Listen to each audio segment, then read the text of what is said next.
నమస్తే ఫ్రెండ్స్, నేను కొత్తగా యూట్యూబ్ ఛానల్ ఓపెన్ చేస్తున్నాను. అంటే నా పేరు మీద బెజవాడ దినేష్ అనేసి. యాక్చువల్గా ఎలక్షన్స్ అయిపోయినాక, కౌంటింగ్ అయినాక ప్రాపర్ సెటప్ పెట్టుకొని చేద్దాం అనుకున్న యూట్యూబ్ ఛానల్. అంటే కరెంట్ అఫైర్స్ పైన ఏ రోజుకి ఆ రోజు అంటే కరెంట్ ఇష్యూలు, కరెంట్ అఫైర్స్ పైన చేసి అంటే ప్రతి సమస్య పైన నా ఒపీనియన్ షేర్ చేద్దాం అనుకుంటున్నాను. కాకపోతే ఒక ఇన్స్టెంట్ నన్ను ఈ యూట్యూబ్ ఛానల్ తొందరగా ఎలక్షన్ కన్నా ముందే ఓపెన్ చేసేలాగా ఫోర్స్ చేసింది. అదేమిటంటే, జగన్మోహన్ రెడ్డి గారు ఎలక్షన్ ముందే చేతులు ఎత్తేసాడు.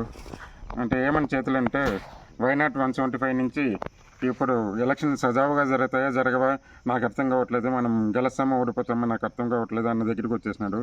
ఇంకొక అడుగు ముందేసి ఏం చేస్తున్నాడంటే, లండన్కి వెళ్ళేదానికి పర్మిషన్ అప్లై చేశాడు.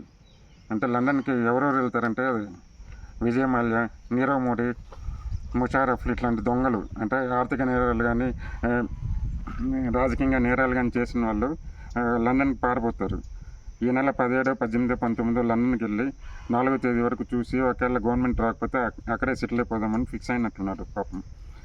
ఆయన చూసి ఆయన నిర్ణయం తీసుకోవడంతో ఉన్న ఎమ్మెల్యేలు కానీ ఎంపీలు కానీ, అరే బాబు ఏంటో ఎట్లా నిర్ణయం తీసుకున్నాడు, ఈయన నమ్ముకునే కదా ఇన్ని 100 కోట్లు, ఇన్ని 1000 కోట్లు ఖర్చు పెడుతున్నాం, ఇప్పుడు ఏందిరా మా పరిస్థితి, నెట్టిన తడిగుడ్డేనా అనేసి ప్రతి ఒక్క ఎమ్మెల్యే, ఎంపీ క్యాండిడేట్ ఫీల్ అవుతున్నారు. చివరి ప్రయత్నంగా వాళ్ళు ఈ రోజు నుంచి డబ్బులు కూడా డిస్ట్రిబ్యూట్ చేస్తున్నారని విన్నాను. ఒకవేళ నేను చెప్తున్నా కదా, రాసి పెట్టుకోండి, ఈ రోజుని ఈ వీడియోని గుర్తుపెట్టుకోండి.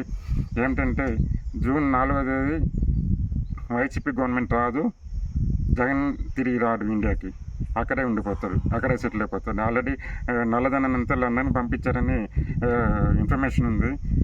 కాబట్టి ఎలాగో డబ్బంతా లండన్కి వెళ్ళిపోయింది కాబట్టి హాయిగా అక్కడే కాళ్ళ మీద కాలేసుకొని కూర్చుందాం, విజయ్ మాల్యాలాగా, నీరవ్ మోడీ లాగా ఆయన డిసైడ్ అయినట్టున్నాడు. పాపం ఆయన నమ్ముకొని పోటీ చేస్తున్న వైసీపీ నాయకులు కానీ, ఆయన నమ్ముకొని ప్రచారం చేస్తున్న పేటీఎం బ్యాచ్ కానీ ఏమైపోతారు. వాళ్ళందరూ చల్లగా ఉండాలి, ఆయన మాత్రం లండన్లో ఉండాలి లేదా జైల్లో ఉండాలని కోరుకుంటూ, ప్లీజ్ నా ఛానల్ని సబ్స్క్రైబ్ చేసుకోండి. ఇవాళ నుంచి రోజు అంటే ఇలా ఉండదు, ఎలక్షన్ తర్వాత ప్రాపర్ సెటప్లో మంచి స్పీకర్స్, మంచి ఛానల్ సెటప్, స్టూడియోలో సెటప్ చేసుకొని ప్రతి ఇష్యూ పైన నా ఒపీనియన్ షేర్ చేస్తాను. అంతవరకు కొంచెం అడ్జస్ట్ చేసుకోండి, వాయిస్ అటు ఇటు ఉన్నా కూడా. అందరికీ నమస్తే friends, thank you so much.